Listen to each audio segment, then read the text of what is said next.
Hi there. Are you a local mom business owner? If so, we've got some exciting news to share with you all.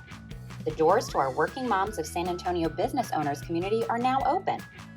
Join us now in our supportive new community for local networking events, customizable social media templates, classes and workshops, business resources, and to be a part of our exclusive referral directory. We love to help our working mom business owners grow, so visit workingmomsofsanantonio.com/membership or just click the link in the show notes to join us. See you in the community.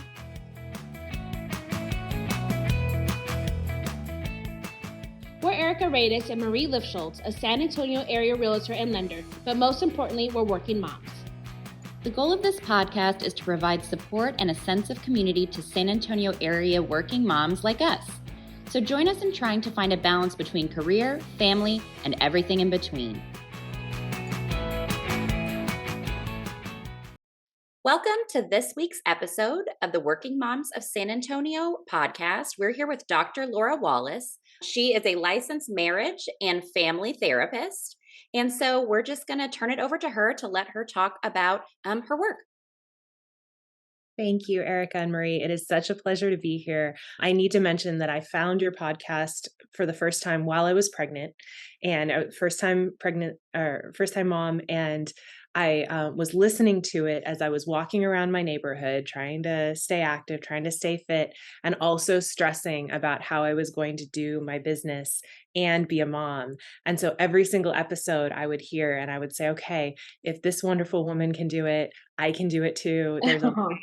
There's a way to be a working mom. It's going to be okay. And it was such a comfort for me. So thank you so much for. I love to hear that. That's wonderful. I'm so glad that you were able to do that and get that sort of reassurance, because there's a lot of us out there. So Yes. Mm-hmm.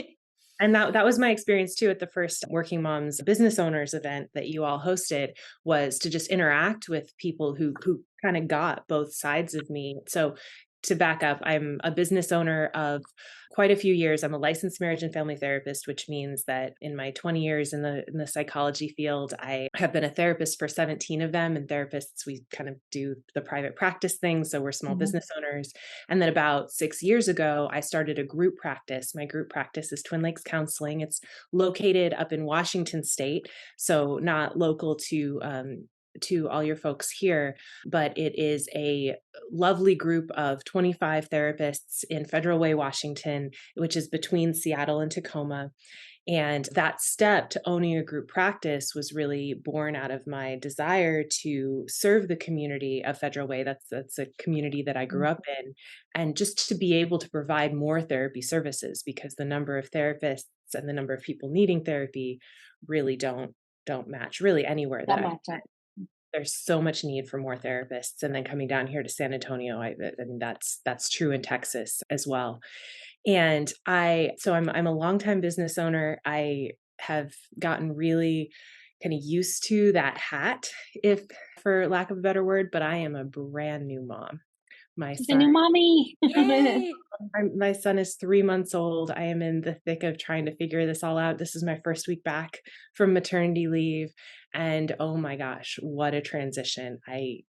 My whole life, my relationship, my brain, my ways of coping with stress that I have used for years and years and years, they don't work anymore. I'm having to figure out all of this from scratch. And so when I went to the business owners networking event, again, it was just this sense of, okay, these are women who are doing it, who are balancing motherhood and, well, maybe not even balancing, doing both. Trying. Yeah. Making it happen. And I've just been so inspired by you both and by your group. Oh, that's wonderful. Thank you so much.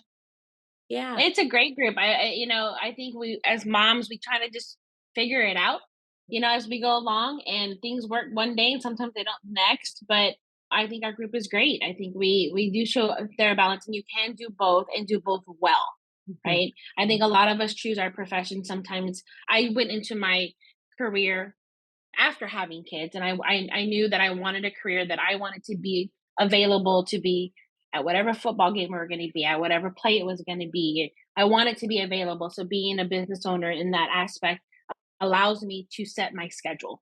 And it's a great feeling to be able to be successful in my career and successful in being a mom. So, yay. So I love new babies, and you have definitely gave me baby fever when we met Elliot. Yeah. Gorgeous. Yes, I've been blown away. That's great. So, Laura, will you tell us a little bit about why you decided to get into counseling and therapy services? For sure. So I actually very similarly 20 years ago was thinking of what career to go into, and I knew I eventually wanted to be a mom, and so I did pick counseling because of its flexibility. But a lot of life happened to me. I went through a difficult divorce in my 20s, and sort of had to rebuild from there. Yeah. Um, and the whole group practice came out of, just like I was saying, this really strong desire. I'm also a supervisor. So in becoming a counselor, counselors get their master's level graduate degree.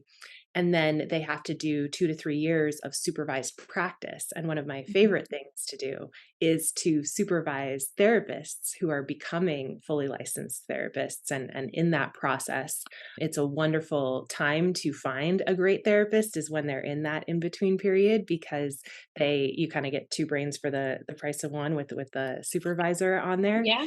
And it's also a beautiful time to be involved in a counselor's career, because they are blossoming as a therapist and determining kind of what things they love doing, and really feeding their passion. So because of that, I was able to start a group practice, and that lifestyle, the business owner, having employees, figuring out policy, that sort of thing, not quite as conducive to having a family, to having a child, as just the counselor piece. Not that that would have been easy if Yeah. that was all I was doing.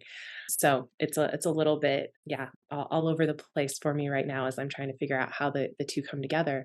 But I really came into this field out of a desire to help people, and also out of a realization that we're very similar as people. Our emotions, our experiences, there's a range for sure, but the isolation that we feel when we're going through something difficult, this is something I've been reminded of as a new mom, that Mhm. when we're in the midst of it, when we're going through something that is causing us pain, sleepless nights for me at the moment, difficulties communicating with my partner about, childcare and that sort of thing, Mhm. having this sense of everything being new and being good at none of it.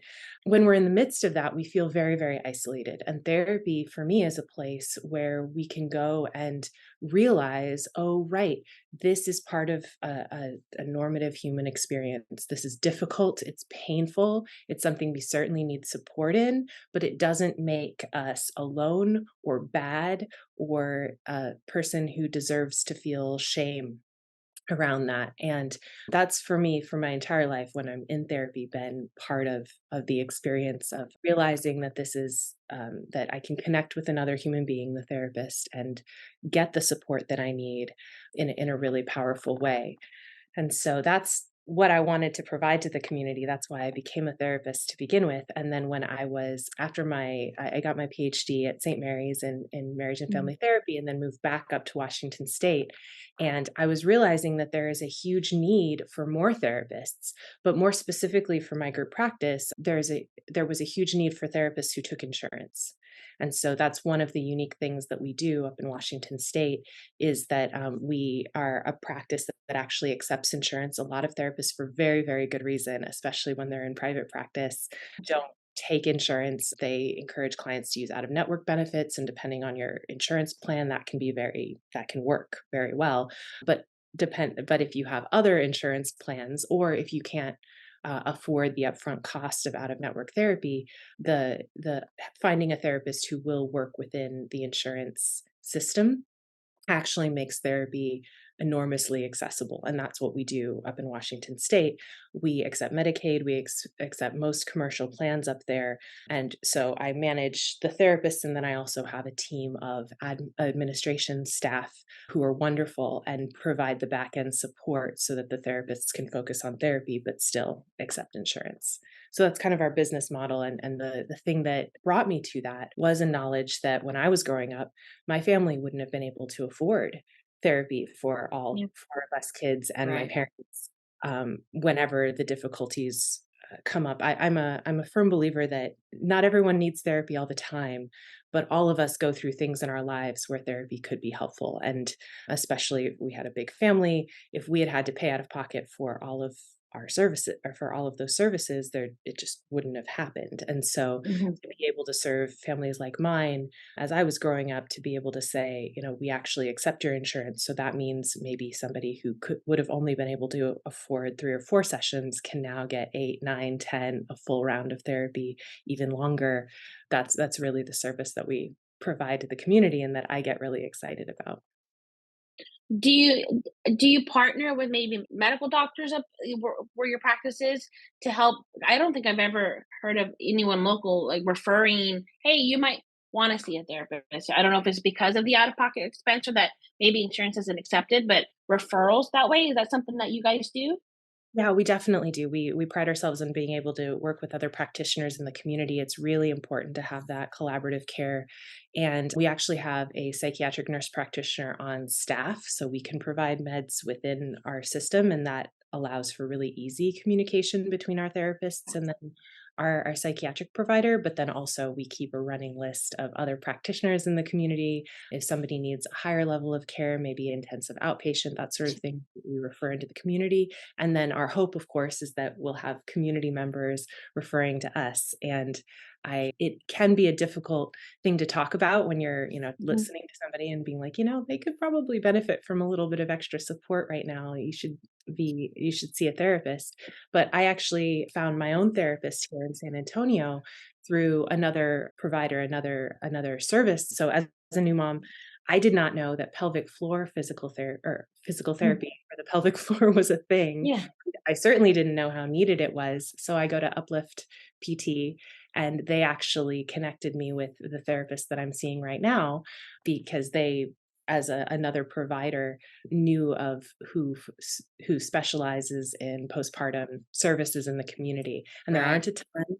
And I was really grateful that they were able to put me in communication with them. So, I mean, talking to doctors, hopefully doctors will have some therapists on their referral list. Yeah. Another way to find a great therapist is to go through your insurance if that's something that you need to use, or to talk to coworkers because coworkers will have a similar insurance plan often than you do. And if they've found a wonderful therapist who does accept your insurance or who provides what you need for out of network, if your insurance plan offers out of network benefits. Sorry to get into the nitty gritties here, but I find that. No, I like it because we don't know about it. I mean, growing up, I don't think I don't know if my family ever did. If they did, they never shared.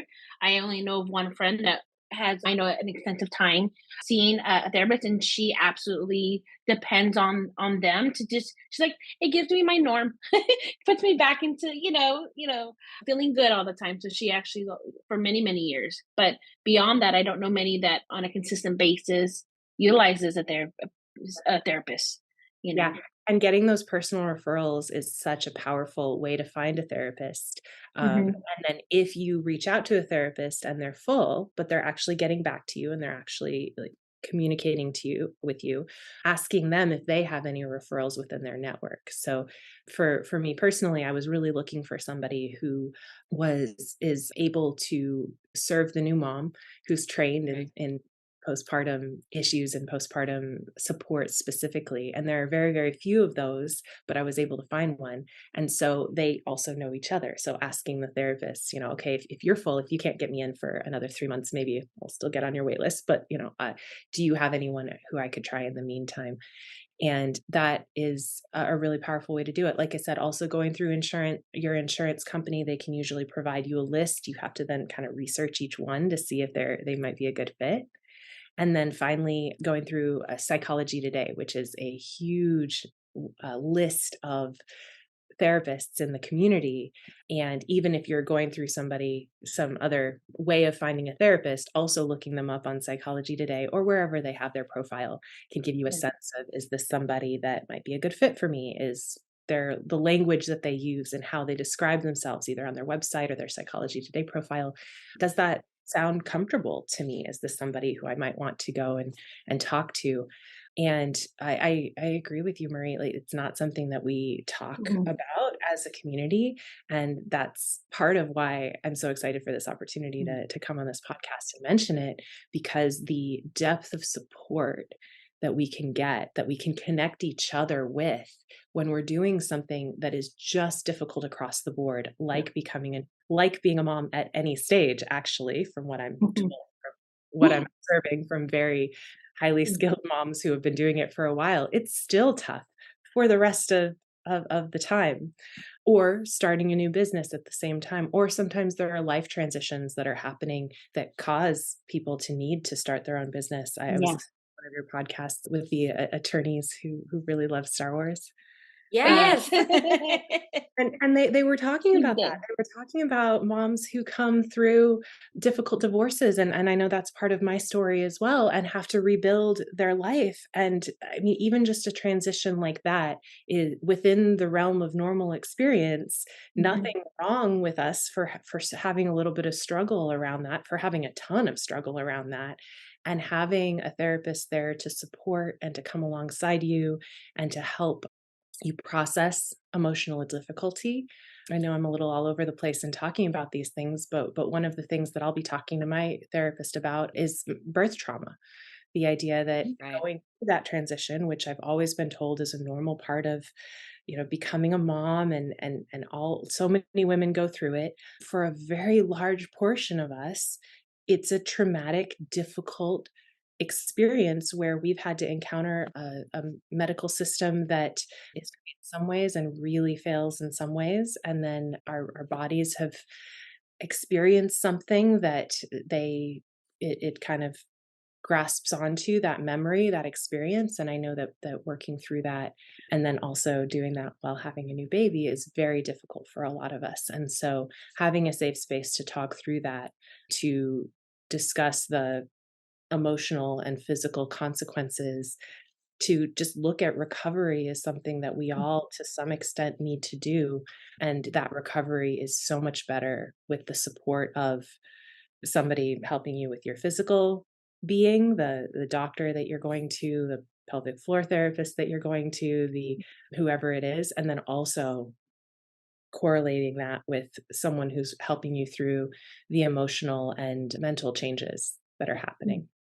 Well, I think as a new mom, a lot of us would have this is norm and we get through it and don't realize it doesn't have to be that hard. Like going Yeah. back and looking, I mean, my eldest is 15 now, so I realized listening to moms today, I'm like, I think I was going through postpartum. I thought I was going crazy. But had I had someone, I mean, my OBGYN, I did share it. He was an older man. Like he'd been, a physician for 40 plus years. He's now retired. So he's like, oh, you're fine. That's normal. Well, but it didn't have to be that hard. Had I Yeah. known about, maybe having someone to talk to that can help you walk you through that. And then here are some things that you're going to go through and just help you along to make, being a mom, a career mom, and I'm making it so hard. Yeah.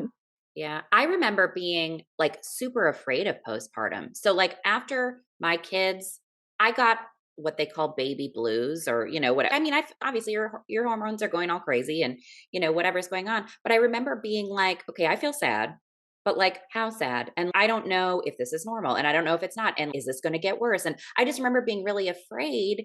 And probably if I was talking to a postpartum therapist, I would have kind of knew more about what was going on with my mind and my body. But I kind of just remember sitting there and being like, okay, I think I'm good. I feel okay. Maybe this is fine, and eventually it did pass and it was okay. And I was lucky. But, I know that it can get detrimentally worse. And I always remember waiting for that other shoe to kind of drop where it was like, okay, when is Yeah. it bad? You know what I mean? When do I have to tell somebody about this? And so maybe more information would have been helpful. I really appreciate both those stories. And Marie, what your OB said to you kind of hit me pretty hard. I would want to say back, yes, it's normal and I'm not fine.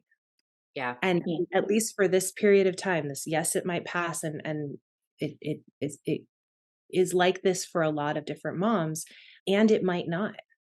And even if it does pass, getting some support in that time. So I very much appreciate Well, there's just a lot of stress that you go through. So like when I did not plan for Tyler to show up when he did, but it was okay. But my husband and I were not, we're like, are we ready? Are we ready to be parents? I'm not sure. So I had a lot of anxiety going into it, and I was really worried about, everything.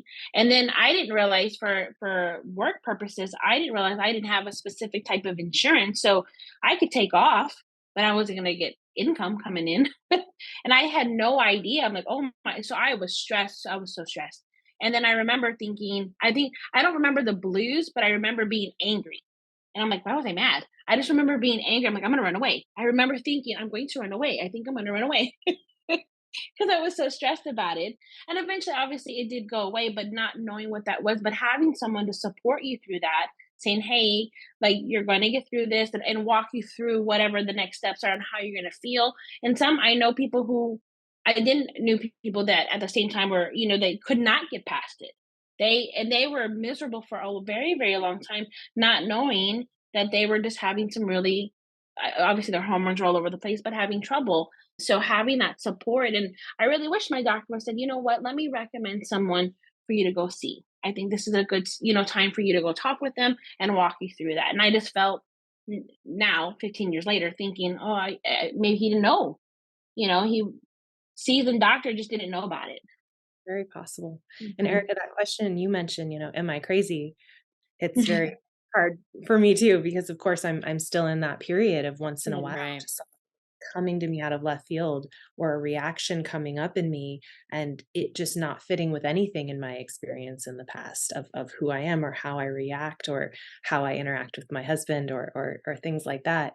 Yeah. And it's more than just a yes or no answer. Of course, it's not, am I crazy in the sense of, Yeah. it's something outside of the norm, but also it might be painful enough to go get that support. And I remember when I first got the name of a therapist in this postpartum period, even just having that name, even just having a number I could call, a website I could go to, or an email I could reach out to, I sort of said to myself, and it was a comfort, okay, this is how I'm feeling in the moment. If I'm still feeling this tomorrow morning, if I'm still feeling like this in 3 Right. days, if still in this space in a week, that's how I'll know. And I think it's different for each person how they'll know that Mhm. they're ready to reach out for support, but just knowing that that support is there. And Yeah. I very much hope that OBs nowadays are much better at providing resources. I know my primary care physician talked to me even before I gave birth about, how I might know that medication might be a helpful tool for a while. That's very much within the norm of a lot of postpartum moms experiences. And then as a therapist, I knew that, when you're on psychiatric medication, it's always a good idea to supplement that therapy. Mhm. It isn't necessary, but it is always a helpful support. And yeah, it's great to hear both of your stories. Mhm. Yeah. I love what your practice is doing and just trying to make it Mhm. accessible for everybody because I feel like in years past, mental health wasn't as important, or it was, but people didn't act like it was. You know what I mean? And so now more and more we're talking about things like self-care and we're talking about, taking breaks and we're talking about like, clearing your mind and being mindful, in the moment and that kind of thing. And people in the past, I don't know, were as worried about that kind of thing or it wasn't on their radar. And so now that it is becoming more I guess, appropriate or less taboo to do these things for yourself, which it should have been all along. Mhm. It's nice that these services that you're providing exist for people that maybe, like you said, couldn't afford out of pocket or different things like that. I just think that's so important. Me too. And again, there are a lot of very good reasons why therapists in the community don't take insurance. It adds a ton of time and stress and effort. And sometimes out of network benefits are sufficient for people to have access to therapy. And a lot of times they're not, especially if you have a family and there are multiple people that you're having to care for. And so yeah, that taking insurance has been a real big part of my passion for serving the community. It's actually something my husband and I moved down here to Texas 2 years ago. I now manage my business remotely, which is its own experience.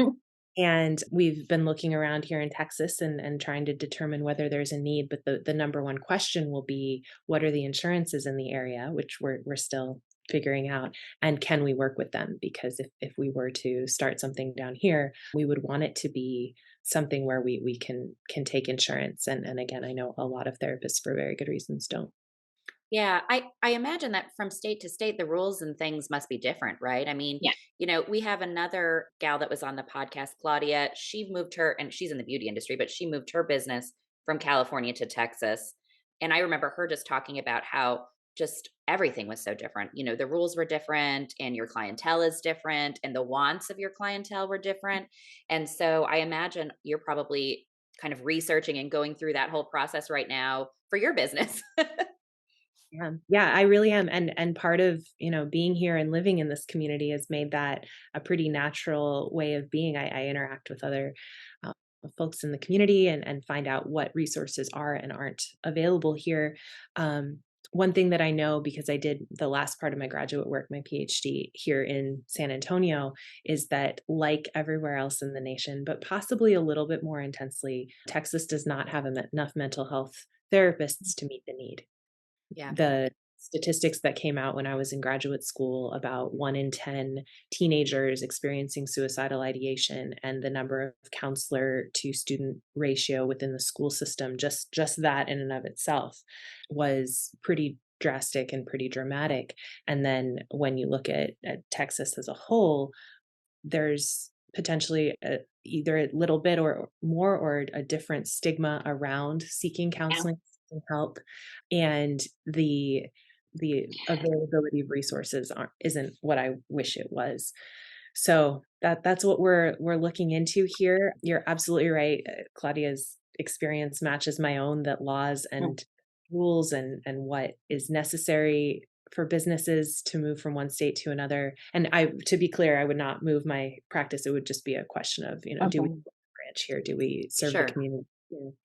I And think it's cultural. That's different. Obviously, Claudia and it was just the culture. Like hers was coming from California to Texas. The culture is a little different, and I'm assuming Washington culture is very different than Yeah. Texas. I wonder So, about that. Like, I wonder if, mhm. in just like in all businesses, I wonder if people in one state or another are more receptive to therapy. Maybe in a different state, it's more acceptable to go to a therapist socially versus another state. I bet those kind of differences exist all over the country.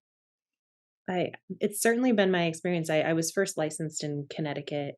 I have been licensed since then in Michigan. I'm licensed down here in Texas, and then also practice up in Washington. And I would say those cultural differences are incredibly significant. When I was in Connecticut, some segments of the population were very open to therapy, and then there were others. I know at the time I was in a more conservative community, and there was a stigma against therapy. And so part of what I wanted to do was kind of put myself out as a therapist and say, hey, this is actually something that can really supplement whoever's coming to therapy. We work within your values, we work within your existing resources in your life. Why wouldn't we? Like, those are the core parts of your life. And people that feel like there is some stigma are often concerned that going to therapy will go against one of their values, will go against one of the things that already Hmm. exist to build their life. And it's just not true. If you find the right therapist and find the right approach, therapy can be that source of whatever it is that's important to me in this moment. How can I make this work the best possible way? What mindset do I need to shift? What emotional experience do I need to process? And then it just kind of greases the wheel for whatever life it is that you want to build. And so I completely agree about the cultural differences, and Yeah. part of being here is feeling out that cultural shift here in Texas and seeing, what Mhm. might be helpful. I'm also excited about the opportunity of potentially supervising within this community, and or doing some workshops if there are areas of need. Little things that I could do in the coming months once I get my head back into the game. Enormous lifestyle shift that's happened. Definitely give yourself some grace. It takes a little Yes. time, but it does come. I think the biggest thing when I'm listening about there, like I said, growing up in here, I'm born and raised in Texas, it just wasn't talked about. I think you just, like for anything, like if you had a problem, you dealt with it, you moved on, and that's just the way it was. But in hearing and understanding and now being part of our community, our working moms community, it's a tool. It's a tool you take out when you need it.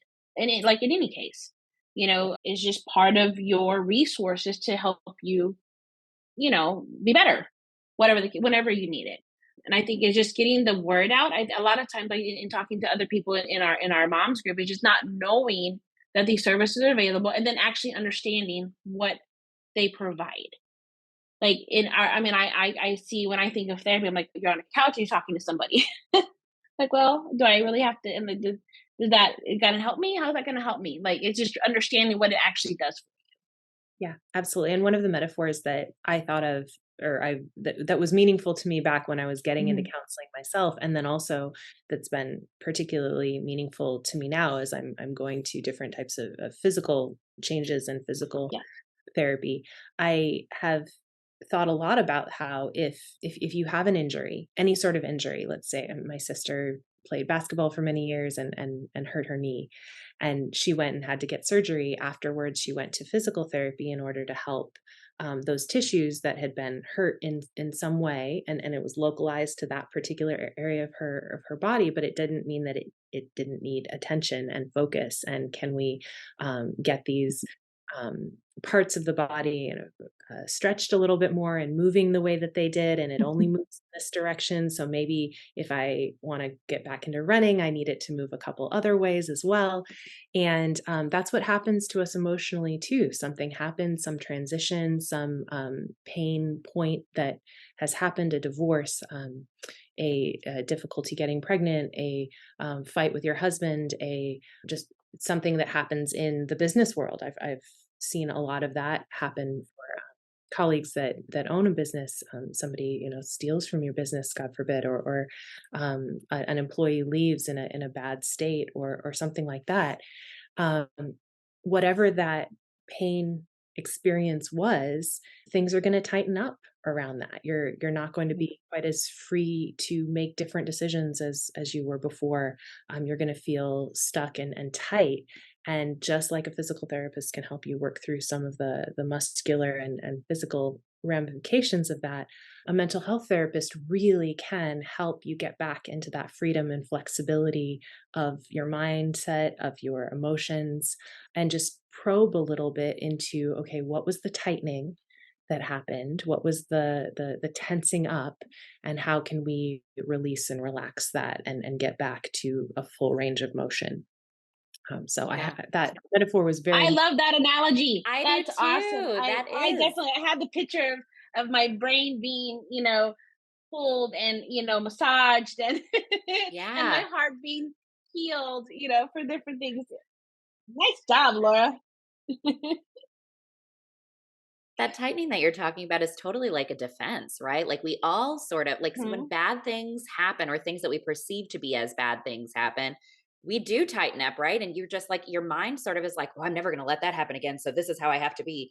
And so talking about it to sort of relax you and emotionally just sort of realize like, hey, look, this thing did happen, but that doesn't mean it's going to happen again. And that doesn't mean, you have to kind of come up with other ways to cope, I guess, besides just putting up those walls that are like, nope, this isn't going to happen anymore.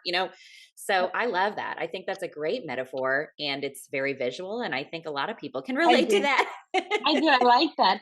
I think, in my own life, I always relied on, siblings or friends to help through this stuff. But I realize, as I get older, that my experiences as a working mom is very different than someone who was a mom 20 years ago, 40 years ago. My mother, like I would have these arguments. I'm like, okay, raising me is very different than raising the boys right now. Like it's just different, and there's no and I in my head I thought there's no resource, like no one tells you what's right, and I have anxiety about how to help them become strong men and this and that and whatever the case is, because it's different today than it was 10, 20, 30, 40 years ago. So having those resources to say, hey, I'm scared of what I'm doing. Am I doing it right? I don't even want to say maybe not doing it right, but how do I get better and how do I become a better person and not have those feelings? Know that it's okay. It's okay to feel anxiety. It's okay to feel scared sometimes, and you're going to get through this and have that support. But I think a lot of times it's just like I said, it's not talked about, or people just really don't understand the resources that are available to them. So I'm with you, Erica, knowing that there's something out there that hey, insurance does cover this, Yeah. And it's something that you can utilize, and it's a benefit you're paying for anyway. Like, why don't you utilize it? Like they do with that you get those emails about, hey, you're coming to the end of the year, use your dental plan, use your vision plan. Well, they don't ever talk about using your resource for therapy. True. So Yeah. Well, this is usually the part of the episode where we ask people what their favorite thing is about what they're doing. And so we want to know what your thing is, Laura. Wow. Well, I adore being a therapist, so I hope it doesn't sound like anything negative about being a therapist. I even more love supervising, and part of me coming back from maternity leave is supporting the practice that I have up in Washington by doing a little bit of extra supervising. That was part of what got me excited about coming back to work. I knew I needed something to get me excited about coming back to work after such a powerful and meaningful time staying at home. And it really was that supervising. I adore seeing counselors flourish into mm, the healers that they want to be. I adore seeing them work through their own issues because we all have issues. And for therapists, our job is to work through those issues separate from our work. But that yeah. to do that is the supervisory relationship. And so that's my favorite part of what I do. And then I get to see that work that therapists do in supervision kind of becoming better therapists just exponentially impact their community because that helps all of the clients that they have, and it helps them, and I get to benefit from it too because it's such a powerful journey to watch. Mm. So that's what I'm really excited about and kind of clinging a little bit to when I start to feel stressed about coming back to work. I'm like, yeah, but I get to supervise, and this is the work that I love. Oh, I love that. That's great. Mhm. And it's very apparent that you're passionate about what Yeah. you do. And so I just love when I see on these podcasts, ladies that are really just doing what was so obviously meant for them, and I just think that's Yeah. wonderful. And then, well, usually lastly, we ask people how they can get in touch with you about your services. And I understand that your services are out of state at the moment. But so if you want to just leave everybody with some information about your business and maybe some final thoughts as well, then we'll just do it that way. For sure. Well, my practice up in Washington State is twinlakescounseling.com. So if you know of anyone up in Washington State who might need therapy, that's a great place to send them. You can also reach out to me directly, Laura at twinlakescounseling.com.